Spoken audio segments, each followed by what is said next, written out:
പിന്നെ വേറെ ഏതെങ്കിലും പറയാം. ഒരു മാസത്തെ ശമ്പളം 6 lakh അല്ല, 7 lakh അല്ല, 10 lakh അല്ല, 20 lakhs. ഒരു മാസം 20 ലക്ഷം രൂപ. ഇന്ത്യയില് ഏറ്റവും കൂടുതൽ ക്യാപ്റ്റൻ ആയിട്ടുള്ളത് ആളുകളെക്കാൾ കൂടുതൽ പെൺകുട്ടികളാണ്.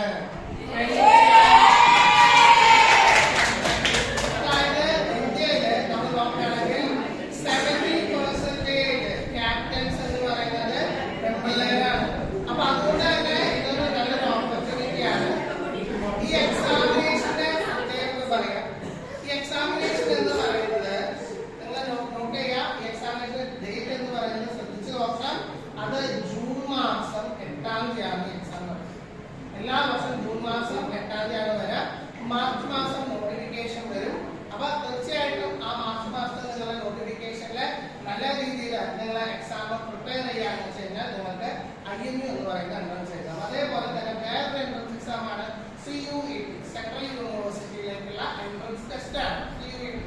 അതിന്റെ പ്രത്യേകത എന്താണെന്ന് വെച്ച് കഴിഞ്ഞാൽ നിങ്ങൾക്ക് ആ ഒരു പോർഷൻസ് എന്ന് വെച്ച് കഴിഞ്ഞാൽ +2 നിങ്ങൾ പഠിച്ചിട്ടുള്ള physics, chemistry, biology, physics, chemistry, maths, 3 കാര്യങ്ങളാണ് നിങ്ങൾക്ക് എഴുതേണ്ട ആവശ്യം വരുന്നുള്ളൂ.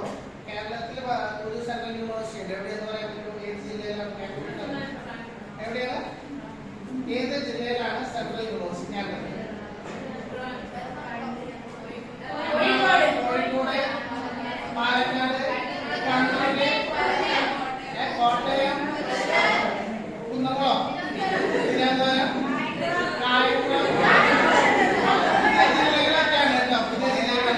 ഒരെണ്ണേ ഉള്ളൂ.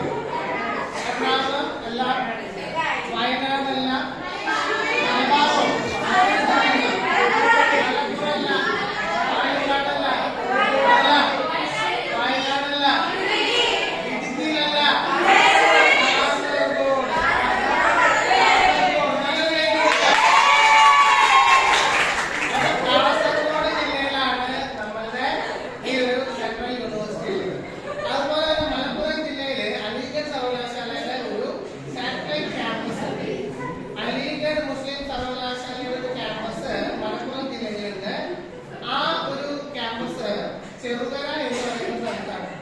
അപ്പൊ ഇതുപോലെ സെൻട്രൽ യൂണിവേഴ്സിറ്റിയിലേക്ക് നിങ്ങൾക്ക് പഠിച്ച് നിങ്ങൾക്ക് ഭംഗിയായിട്ട് ചെയ്യാൻ എടുക്കാനായിട്ട് പറ്റും. അപ്പൊ എന്റെ ചോദ്യം ഇതാണ്, ഈ പറയുന്ന സെൻട്രൽ യൂണിവേഴ്സിറ്റിയുടെ എക്സാം എഴുതി കഴിഞ്ഞു കഴിഞ്ഞാൽ നമ്മളെ സംബന്ധിച്ചിടത്തോളം എന്തൊക്കെ ഗുണങ്ങളാണ് എന്ന് നിങ്ങൾക്ക് അറിയുമോ? പലതരത്തിലുള്ള സെൻട്രൽ യൂണിവേഴ്സിറ്റിയുടെ പേര് ആദ്യം തന്നെ പറയാം. ഒരു സെൻട്രൽ യൂണിവേഴ്സിറ്റിയുടെ പേരാണ് JNU, ജവഹർലാൽ നെഹ്റു യൂണിവേഴ്സിറ്റി. അത് എവിടെ വരുന്നത്? ഡൽഹിയിലാണ്. തിരുവനന്തപുരത്തല്ല. അതേപോലെ അലിഗഡ് മുസ്ലിം സർവകലാശാല, ബനാറസ് ഹിന്ദു യൂണിവേഴ്സിറ്റി, തെസ്പൂർ യൂണിവേഴ്സിറ്റി ആസാം, അതുപോലെ നമ്മുടെ അടുത്ത പോണ്ടിച്ചേരി യൂണിവേഴ്സിറ്റി. ഇവിടെയൊക്കെ പഠിച്ചു കഴിഞ്ഞാൽ അഡ്വാൻറ്റേജ്. ഒരു സെൻട്രൽ യൂണിവേഴ്സിറ്റിയുടെ പേര് ഞാൻ പറയാം. IFLU university. എന്താ പേര്? IFLU university. IFLU അല്ല, IFLU എന്ന് പറഞ്ഞാൽ എന്താ പറയുക നിങ്ങൾക്ക്? English and foreign language university. English and foreign language university.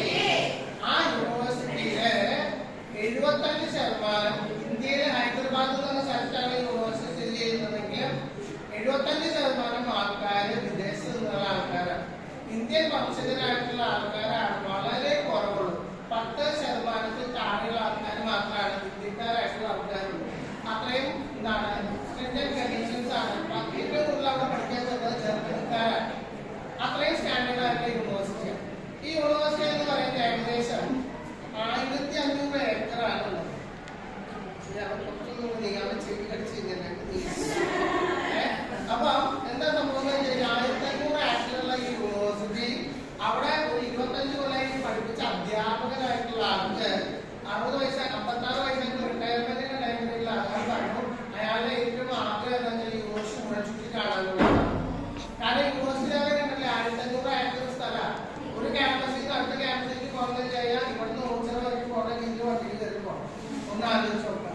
അപ്പൊ അത്രയും വലിയൊരു ക്യാമ്പസ് ആണ് ഈ പറയുന്ന English and foreign language university.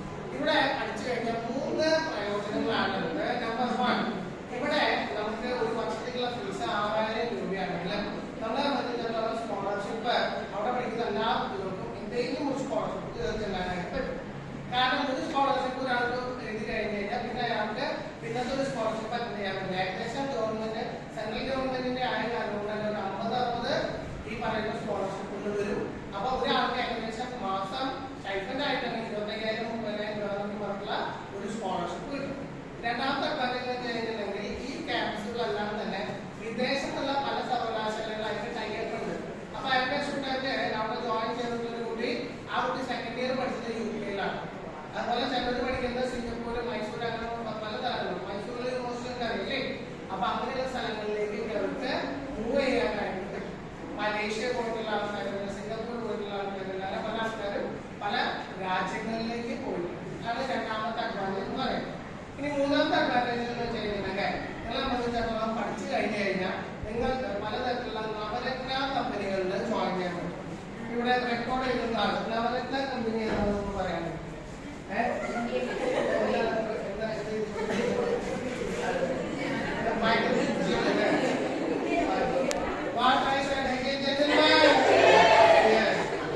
അപ്പൊ പറഞ്ഞതെന്നു ചെയ്താൽ മൂന്നാമത്തെ അഡ്വാൻറ്റേജ് നവരത്ന കമ്പനികളിലാണ് നിങ്ങൾക്ക് പ്ലേസ്മെന്റ് കിട്ടാം. നവരത്ന കമ്പനി എന്ന് വെച്ച് കഴിഞ്ഞാൽ എക്സാമ്പിൾ പറയാം, Indian oil corporation, Bharat petroleum, Hindustan petroleum, Hindustan Unilever, ഇങ്ങനെയുള്ള സ്ഥാപനങ്ങളാണ്. ഈ സ്ഥാപനങ്ങളുടെ പ്രത്യേകത എന്താണെന്ന് വെച്ച് കഴിഞ്ഞാൽ മാസം സ്റ്റാർട്ടിംഗ് സാലറി 21 വയസ്സിൽ നിങ്ങൾക്ക് കിട്ടുന്നത് 1.5 ലക്ഷം രൂപയാണ്. 1.5 ലക്ഷം രൂപ സ്റ്റാർട്ടിംഗ് സാലറി. അപ്പോയിന്റ്മെന്റ് റെഡി ആയി കഴിഞ്ഞാൽ 6 മാസം ഉണ്ടാവും. 6 മാസം കഴിഞ്ഞ് നിങ്ങളുടെ സാലറി 2 lakh ആയി. അത് കഴിഞ്ഞ് 3 വർഷം നിങ്ങൾ വർക്ക് ചെയ്യണമെങ്കിൽ 4 ലക്ഷം രൂപ മാസം നിങ്ങൾക്ക് സാലറി ആയിട്ട് വരും. അങ്ങനെയുള്ള സ്ഥലങ്ങൾക്കെല്ലാം തന്നെ സെൻട്രൽ യൂണിവേഴ്സിറ്റിയിൽ നിന്നുള്ള കുട്ടികളുടെ മാത്രമേ റിക്രൂട്ട്മെന്റ് ചെയ്യുള്ളൂ. സാധാരണ വേറെ ലോക്കൽ കോളേജിൽ ആൾക്കാർക്കും അവിടെ ആ കമ്പനിയിൽ അവര് എന്ത് ചെയ്യില്ല, പ്രൊഡക്ഷൻ തന്നെ കൊടുക്കില്ല. അപ്പൊ അങ്ങനെയുള്ള നല്ല നവരത്ന കമ്പനികളിലൊക്കെ നിങ്ങൾക്ക് ജോയിൻ ചെയ്യാനായിട്ടുള്ള അവസരം. അപ്പൊ ഇതൊക്കെയാണ് നമ്മളെ സംബന്ധിച്ചിടത്തോളം നമ്മുടെ കരിയർ എന്നുള്ള ചോയ്സുകൾ. പഠിക്കാനായിട്ട് ബുദ്ധിമുട്ടുകളുള്ള ആൾക്കാരുണ്ടാവാം, അതുപോലെ തന്നെ പഠിക്കുന്ന കാര്യങ്ങൾ ഓർമ്മയിൽ നിൽക്കാത്ത ആൾക്കാരുണ്ടാവാം. അവർക്കൊക്കെ പലതരത്തിലുള്ള പാറ്റേണിലുള്ള ഞങ്ങൾ എന്ത് ചെയ്യുന്നുണ്ട്, കൗൺസിലിംഗ് കൊടുക്കുന്നുണ്ട്, ഇതിന്റെ ഗൈഡൻസ് കൊടുക്കുന്നുണ്ട്. അതിന് നിങ്ങൾ ചെയ്യേണ്ട കാര്യം എന്ന് വെച്ച് കഴിഞ്ഞിട്ടുണ്ടെങ്കിൽ നിങ്ങളെ സംബന്ധിച്ചിടത്തോളം നിങ്ങൾക്ക് തെന്നാക്കയിൽ നമ്മുടെ സ്ഥാപനമുണ്ട്. അവിടേക്ക് നിങ്ങൾക്ക് വരാനായിട്ട് പറ്റുമെന്നുണ്ടെങ്കിൽ തീർച്ചയായിട്ടും നിങ്ങൾക്ക് അവിടെയുള്ള പ്രോഗ്രാംസ്, നമ്മുടെ പലതരത്തിലുള്ള പ്രോഗ്രാംസ് ഉണ്ട്. കൗൺസിലിംഗ് ഉണ്ട്, അതുപോലെ അഭിരുചി പരീക്ഷയുണ്ട്. അതുപോലെ തന്നെ നിങ്ങൾക്ക് ഈ അഭിരുചി പരീക്ഷയുടെ ഇംഗ്ലീഷിനെ നമുക്ക് സൈക്കോമെട്രിക് ടെസ്റ്റ് എന്ന് പറയാം. അതിന് നിങ്ങളുടെ അഭിരുചി എന്താണ്? ആരായി ചോദിച്ചാൽ എന്താ പറയാം, പെട്ടെന്ന് ചോദിച്ചാൽ എന്താ പറയാം, എന്തുകൊണ്ട് പറയാം, എന്നെ നമുക്ക് ചിന്തിച്ചിട്ടൊരു കാര്യമില്ല. എന്തായി തീരുന്നത് ചോദിച്ചാൽ എന്താ പറയാ, ഡോക്ടറായി തീരണം. പക്ഷെ നമ്മളെ സംബന്ധിച്ച് കഴിഞ്ഞാൽ ഇദ്ദേഹത്തിന്റെ അഭിരുചി എന്നുള്ളത് ചെക്ക് ചെയ്യും. അഭിരുചി ചെക്ക് ചെയ്ത് കഴിഞ്ഞ് കഴിഞ്ഞാൽ ചിലപ്പോൾ ഇയാളുടെ ആ IQ ലെവലിനെ പറ്റിയിട്ടുള്ള അഭിരുചി ചിലപ്പോൾ ഡോക്ടറായിരുന്നു വരില്ല. ചിലപ്പോൾ അഗ്രികൾച്ചർ ഓഫീസർ ആവാം, കൃഷി ഓഫീസർ ആവാനുള്ളതായിരിക്കാം. അങ്ങനെ പലതരത്തിലുള്ള അഭിരുചികൾ ഉണ്ടാവും. ആ അഭിരുചി എന്തായാലും ശാസ്ത്രീയമായിട്ടുള്ള രീതിയിൽ നമ്മള് പ്രൂവ് ചെയ്തിട്ടുള്ള ആൾക്കാരായതുകൊണ്ട് തന്നെ നിങ്ങൾക്ക് നിങ്ങളുടെ പാരന്റ്സിന്റെ ഒപ്പം തന്നെ കരുനാഗപ്പള്ളിയിലുള്ള നമ്മുടെ അക്കാദമി മെന്റൽ അക്കാദമിയിൽ വരാണെങ്കിൽ തീർച്ചയായിട്ടും അതിനുള്ള ഓപ്പർച്യൂണിറ്റി ഉണ്ട്. അപ്പൊ അതിന് ഇത് മാത്രമല്ല, നമ്മൾ മോസ്റ്റ്ലി December 8 ഞായറാഴ്ച നമ്മളൊരു കരിയർ ഗൈഡൻസിന്റെ ക്ലാസ്സും അതുപോലെ തന്നെ ഒരു മോഡൽ എക്സാം ഈ പറയുന്ന NDA നടത്താനായിട്ട് ഉദ്ദേശിച്ചിട്ടുണ്ട്. അപ്പൊ നേരത്തെ തന്നെ നിങ്ങൾ ഇൻവൈറ്റ് ചെയ്യുകയാണ്. അടുത്ത ദിവസം അതിന്റെ കൃത്യമായിട്ട് ആ ഡേറ്റും കാര്യങ്ങളൊക്കെ വെച്ചിട്ടുള്ള ബ്രോഷറായിട്ട് നമുക്ക് ഇൻവൈറ്റ് ചെയ്യാൻ പറ്റും. അപ്പൊ കഴിഞ്ഞ പ്രാവശ്യം കഴിഞ്ഞ ആഴ്ച മോഡൽ ഹയർ സെക്കൻഡറി സ്കൂളില് നമ്മുടെ റിപ്പീറ്റ് മോഡൽ എക്സാം കണ്ടക്ട് ചെയ്തിട്ടുണ്ടായിരുന്നു. നഗരസഭയുടെ വിദ്യാഭ്യാസ സ്റ്റാൻഡിംഗ് കമ്മിറ്റിയുടെ ചെയർമാനൊക്കെ വന്നിട്ടുള്ള ഒരു പ്രോഗ്രാം ആയിരുന്നു. ഫസ്റ്റ് പ്രൈസ് നമ്മൾ 10,000 രൂപ, അതുപോലെ തന്നെ ഏകദേശം 10 ലക്ഷം രൂപ സ്കോളർഷിപ്പാണ് കുട്ടികൾക്ക് നമ്മൾ കൊടുത്തിട്ടുണ്ടായിരുന്നത്. അപ്പൊ അതൊക്കെ നിങ്ങൾക്ക് അവൈൽ ചെയ്യാനുള്ള അടുത്തൊരു അവസരം കൂടിയാണ് December 8. അപ്പൊ അതെല്ലാം നിങ്ങൾക്ക് വളരെ ഡീറ്റെയിൽ ആയിട്ട് ഞാൻ പറഞ്ഞു തരുന്നതാണ് പിന്നൊരു സെഷനില്. അപ്പൊ ഇപ്പൊ നമ്മളുടെ ഈ പറയുന്ന നമ്മുടെ സ്ഥാപനത്തിന്റെ NDAയെ കുറിച്ചും അതുപോലെ ഇതിനെ കുറിച്ചിട്ടുള്ള ബ്രോഷേഴ്സ് ഇപ്പോൾ അവൈലബിളാണ്. ഒരെടുത്തിട്ട് പാസ് ചെയ്യണം. അതൊന്ന് നിങ്ങൾ ജസ്റ്റ് ഗോ ത്രൂ ചെയ്യുക. ഒരെടുത്ത് പാസ് ചെയ്യുക, ഒരെടുത്ത് പാസ് ചെയ്യുക. അപ്പൊ അങ്ങനെ നിങ്ങള് ഈ ഒരു കഴിഞ്ഞാൽ നമുക്ക് പറയാം നേഴ്സിംഗിനെ പുതിയൊരു പരീക്ഷ വരാൻ പോകാന്ന് പറയുന്നത് നെറ്റ് എന്ന് പറയുന്ന എക്സാം വരാനുള്ള കാലഘട്ടമാണ്. അപ്പൊ എന്തായാലും നിങ്ങൾക്ക് ഏത് തരത്തിലുള്ള എക്സാമിനെ കുറിച്ചും പരീക്ഷയെ കുറിച്ചിട്ടൊക്കെയുള്ള ഒരു ബോധവൽക്കരണം ഉണ്ടാവുക എന്നുള്ളത് ഇന്ന് വളരെ എസെൻഷ്യൽ ആയിട്ടുള്ള കാര്യമാണ്. കരിയർ റിലേറ്റഡ് ആയിട്ടുള്ള എന്തെങ്കിലും ഡൗട്ടുകൾ നിങ്ങൾക്ക് ഉണ്ട് എന്ന് വെച്ച് കഴിഞ്ഞാൽ നിങ്ങൾക്ക് ചോദിക്കാം, മനസ്സിലാക്കാം. അപ്പൊ ഡൗട്ട് എന്തെങ്കിലും ഉണ്ടെങ്കിൽ നിങ്ങൾക്ക് ഇപ്പൊ ചോദിച്ചു കഴിഞ്ഞാൽ തന്നെ എന്നെ കൊണ്ട് ക്ലിയർ ചെയ്യാനായിട്ട് സാധിക്കും. Okay, thank you. സാർ ഇങ്ങോട്ട് ഞാൻ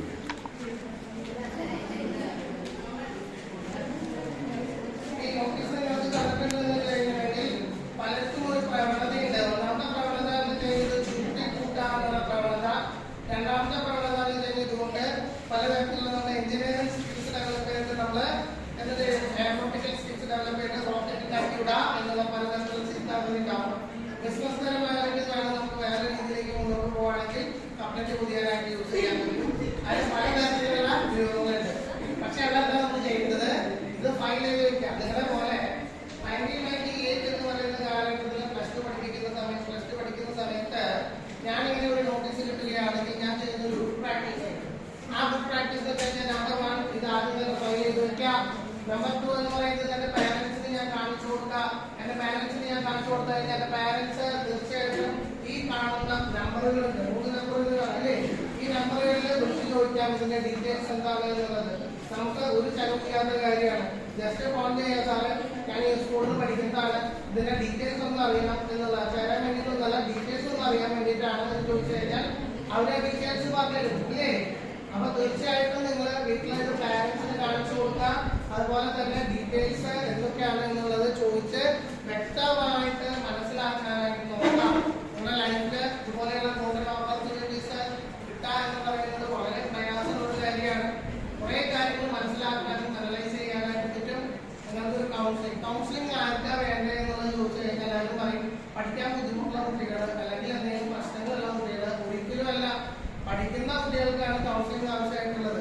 പഠിക്കുന്ന കുട്ടികളെ സംബന്ധിച്ചിടത്തോളം കൗൺസിലിംഗ് കിട്ടി കഴിഞ്ഞാൽ മെച്ചം എന്താണ്, അവർക്ക് വളരെയധികം ബ്രെയിന് റിലാക്സ് ചെയ്യാൻ പറ്റും, ബ്രെയിൻ കൂടുതൽ ഷാർപ്പാക്കാൻ പറ്റും, പഠിക്കുന്ന കാര്യത്തിനെ കുറിച്ച് കൂടുതൽ അനലൈസ് ചെയ്യാൻ പറ്റും, ഇൻഡെപ്ത് ആയിട്ടുള്ള നോളേജ് കിട്ടും.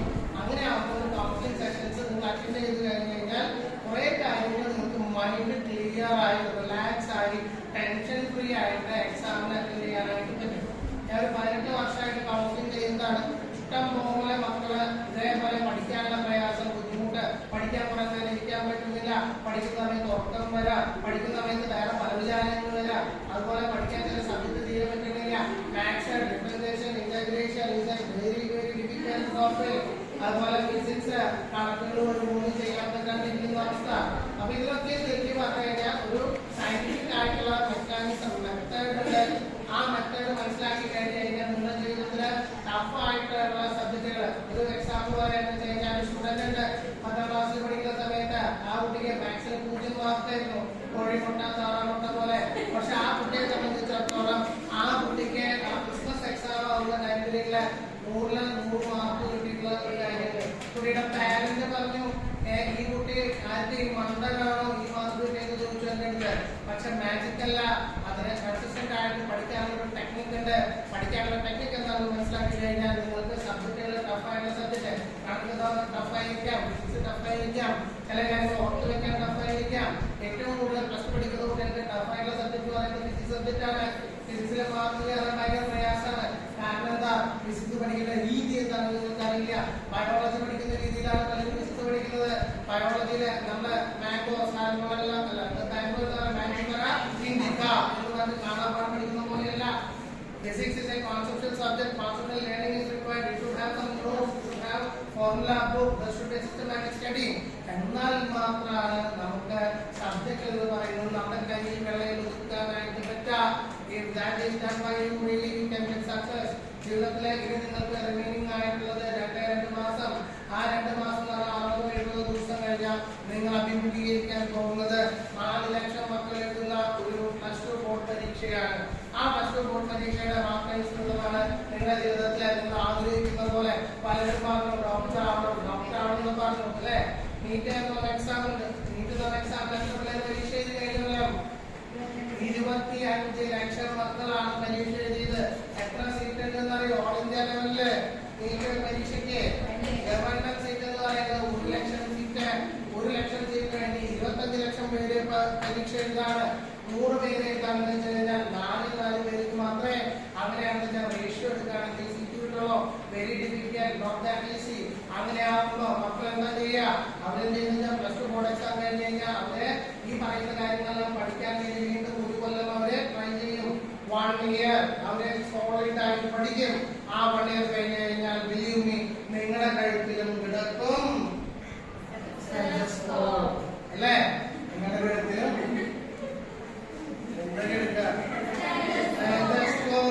അല്ലേ? അപ്പൊ അതിനുണ്ടാവുന്നത് MBBS നമ്മളവിടെ ഒരു റിപ്പീറ്റ് ബാച്ച് ഉണ്ട്. സ്കോളർഷിപ്പോട് കൂടി മക്കൾ എടുക്കുന്നുണ്ട്. ആദ്യം രജിസ്റ്റർ ചെയ്യുന്ന റിപ്പീറ്റ് ചെയ്യുന്ന കുട്ടികൾക്ക് അവര് 20% സ്കോളർഷിപ്പ് കൊടുക്കുന്നുണ്ട്. സാധാരണ രീതിയിൽ റിപ്പീറ്റ് ചെയ്യണമെന്ന് വെച്ച് കഴിഞ്ഞാൽ 365 ദിവസം 1 കൊല്ലം റിപ്പീറ്റ് ചെയ്യാനായിട്ട് ബ്രില്യന്റ് പറയുന്നത് 1.5 ലക്ഷം രൂപയാണ് ഫീസ് വാങ്ങിക്കുന്നത്.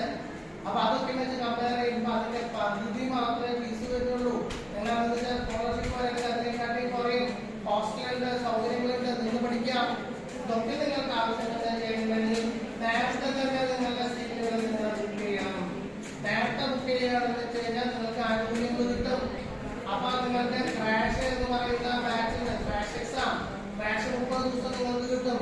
ഇങ്ങനെയുള്ള കുറെ ആനുകൂല്യങ്ങൾ കിട്ടണമെന്ന് വെച്ച് കഴിഞ്ഞാൽ ഉടനെ നേരത്തെ വിളിച്ച് നിങ്ങൾ രജിസ്റ്റർ ചെയ്യണം. നിങ്ങൾക്ക് കാര്യങ്ങൾ പറയണം. എനിക്ക് അമ്മ അച്ഛ എനിക്ക് ഡോക്ടർ ആവണം, ഉമ്മ ഉപ്പ എനിക്ക് ഡോക്ടർ ആവണം എന്ന് ആഗ്രഹം, എനിക്ക് പഠിക്കണമെന്ന് താല്പര്യമുണ്ട്, പഠിക്കാനായിട്ട് ഇതുപോലെ സ്ഥാപനത്തിന്റെ ആൾക്കാർ വന്ന് പറഞ്ഞിട്ടുണ്ടായിരുന്നു, ഒന്ന് നിങ്ങൾ വിളിച്ചു നോക്കിയിട്ടുണ്ടെന്ന് പറയണം. നിങ്ങളുടെ ജീവിതം മാറ്റിമറിക്കാൻ നിങ്ങൾക്ക് ഇത് ഉപകാരപ്രദമാകട്ടെ എന്ന് പറഞ്ഞുകൊണ്ട് എന്റെ വാക്കുകൾ ഞാൻ നിർത്തട്ടെ. നന്ദി, നമസ്കാരം.